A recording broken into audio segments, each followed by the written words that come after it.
Hi friends.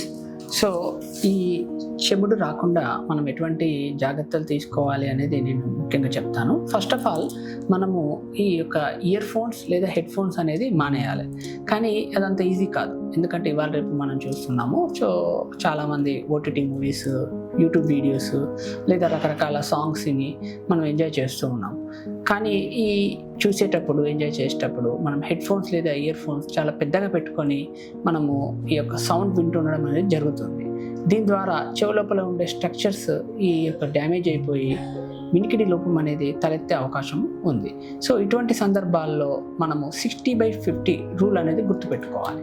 So అంటే ఒక రోజులో మ్యాక్సిమం 60 మినిట్స్ వరకు ఇయర్ ఫోన్స్ లేదా హెడ్ ఫోన్స్ అనేది వాడడం మంచిది. అలానే ఈ 60 మినిట్స్ వాడేటప్పుడు కేవలం 50% వాల్యూ మాత్రమే పెట్టుకోవాలి. అండ్ ఎక్కువసేపు వాడాల్సి వస్తున్నప్పుడు ear phones and head phones so ఆ యొక్క వాల్యూమ్ అనేది బాగా తగ్గించుకొని మనం వాడుకుంటే ఇంకాస్త ఎక్కువసేపు వాడుకోవచ్చు. అలానే మనకు ఈ యొక్క నాయిస్ క్యాన్సిలేషన్ ఇయర్ ఫోన్స్ లేదా హెడ్ ఫోన్స్ అనేది వాడడం అనేది వెరీ ఇంపార్టెంట్. అంబియంట్ నాయిస్ అంటే మన చుట్టుపక్కల ఉండే ఆ యొక్క నాయిస్ లెవెల్స్ కూడా తక్కువ ఉన్న ప్లేస్ మనం సెలెక్ట్ చేసుకొని అక్కడ మనము ఈ యొక్క హెడ్ ఫోన్స్ లేదా ఇయర్ ఫోన్స్ వాడుకుంటే అది ఇంకా మంచి ఫలితం ఇస్తూ ఉంటుంది.